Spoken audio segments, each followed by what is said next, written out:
Father, and of the Son, and of the Holy Spirit. Hail Mary, full of grace, the Lord is with thee. Blessed art thou amongst women, and blessed is the fruit of thy womb, Jesus. Holy Mary, Mother of God, pray for us sinners, now and at the hour of our death. Amen. Our Lady, Mother of Mercy, pray for us. In the name of the Father, and of the Son, and of the Holy Spirit. Amen. Our Lady under the title Mother of Mercy, or Our Lady of Mercy, is one that may be common or familiar to many of us. Myself went to Mercy College under the Mercy Sisters, the Sisters of Mercy, under the patronage of Our Lady of Mercy. And it's certainly from my experience, most of our sisters who were there, when they were still sisters when I went to high school, were from Irish descent, and here we are in the parish under an Irish saint this day. Even the friars themselves, we have a sanctuary in Benin, of all places, and I think it's in Alada, Our Lady of Divine Mercy, Our Lady of Mercy. It's very fitting and important, therefore, that we remember and consider that Our Lady is just that. Merciful. Not just merciful, but mercy itself. You know, St. Maximilian talks about Our Lady not just being immaculate, that is, not just being without sin, but being immaculateness itself, which is something even more. It's more profound and what you might call more abstract, so maybe something harder to understand. But because of the fact that she is without any sin, she is also all mercy. What is mercy?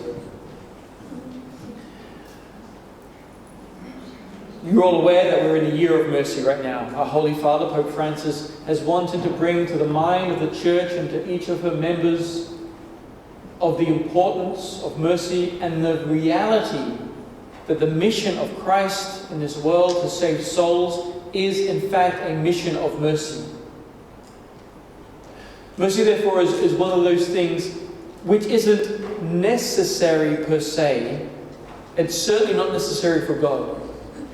Absolutely speaking, God doesn't have to be merciful. He doesn't have to give us second chances. He doesn't have to give us first chances. But He who is merciful is indulgent. He gives more than what is deserved. He overlooks things. He gives not just the benefit of the doubt, but sometimes there's no doubt at all, and yet He still gives the benefit. God is merciful. The very fact that we are all here is a sign of that. That we've been able to receive the sacrament of baptism, become part of God's family, is a sign of His mercy. The fact that we can go to the confessional and say, Lord, I'm sorry, can I please start again? And the fact that every single time when you go there with some kind of contrition, He says, yes, let's start again. And there might be 1,000,000 times you go to confession. Yes, let's start again. He doesn't have to do that. He doesn't. He's God.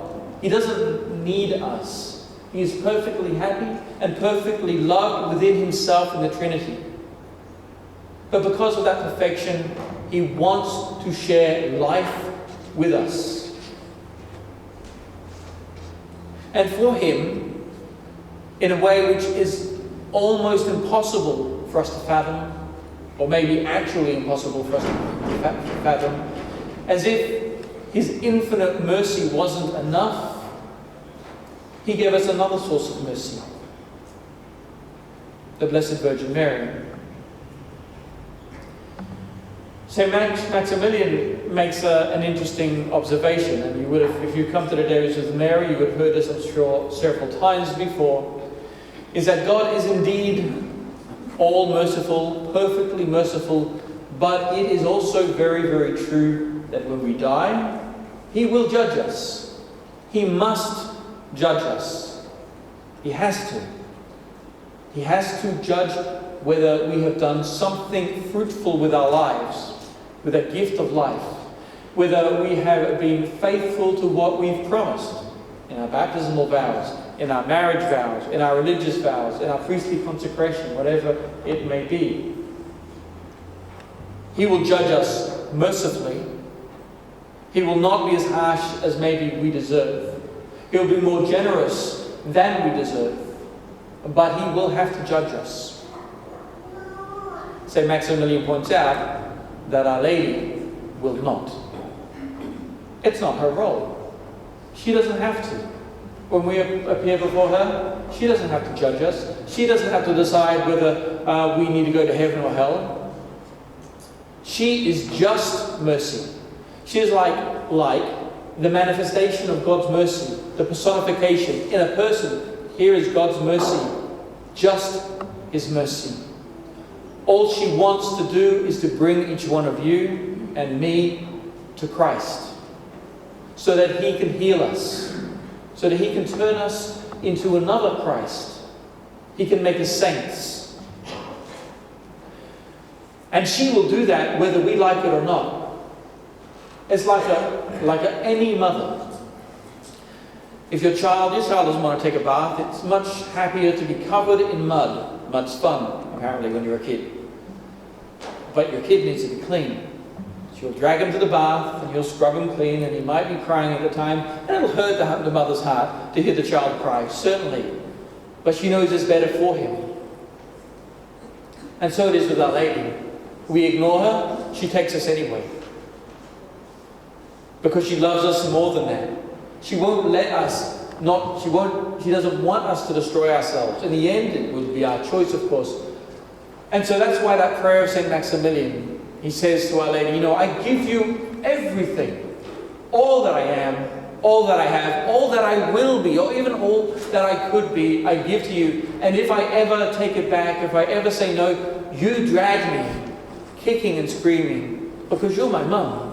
And I know you know what is best, and I know all you want to do is to make me presentable before our Lord.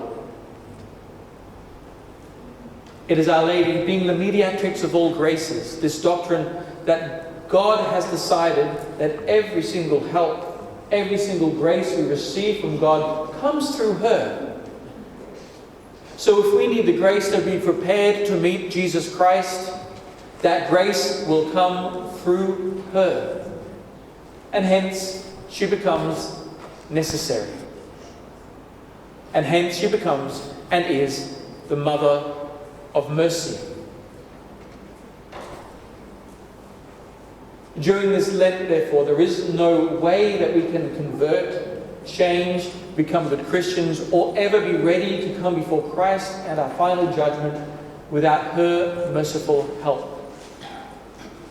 All she ever does is to glorify God. And one of the main means, the primary means she does that, is by presenting to Him souls worthy for heaven. And she will not stop helping us until we get there. Now, like any child, of course, a child can run and hide. It can run away from home. I don't know how many of you as little kids ever ran away from home to the next door neighbour or whatever. But they can run away, and if we do, then woe to us. Our Lady will not stop searching. But let us rather run to her. No child is afraid of a good mother. Every child takes consolation and solace and comfort in his mother or her mother. We need to have the same kind of trust for the Blessed Virgin Mary, really. Run to her. Let her, how the child runs and the mother picks him up. Let her do that for us. She'll pick us up, she'll straighten our clothes, she'll comb your hair, for those who have it. She will clean us. And she will keep us clean. Again, as you're reading, the mum pulls out the hanky, sometimes it's the dad, and mum pulls out the hanky, licks it, and then rubs the corner of your mouth, and it feels like she's rubbing your skin off. She keeps us in good shape, but we have to remain close to her. Sometimes mums might get caught up, they go, where's he gone? And all of a sudden you're out there playing in the mud, or in the dirt, or you've got chocolate all over your face, or whatever it is that somehow kids manage to do. We We're not like that, although we are sometimes act childs like children.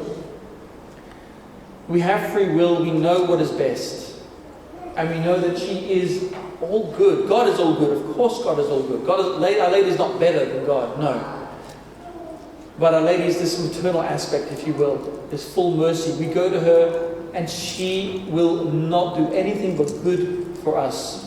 She is the only way. She is the surest way, the most efficient way, the easiest way. All these words which Saint Maximilian and others as well have described her. For us to get to our final goal, which is union with Jesus Christ forever in eternity, forever in eternity, forever in heaven. This Lent, therefore, keep your eyes on her.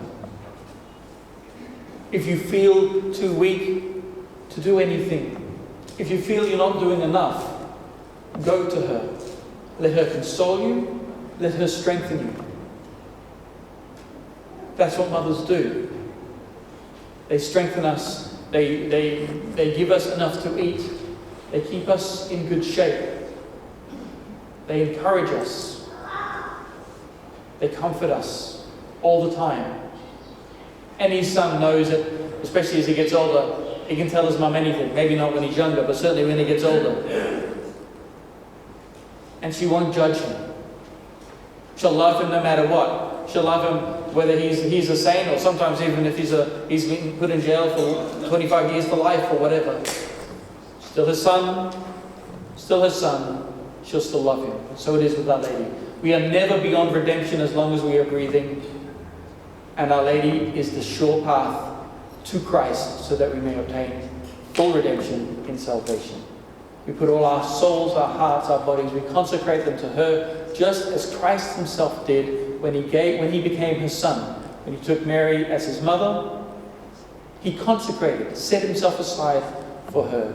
We imitate him in taking her as our mother, in consecrating ourselves to her, in entrusting ourselves completely to her care, that she will make us other Christs in her arms and in her womb, so that we may achieve holiness and glorify God, save our souls, and make the world a better place, bringing as many souls as possible to salvation.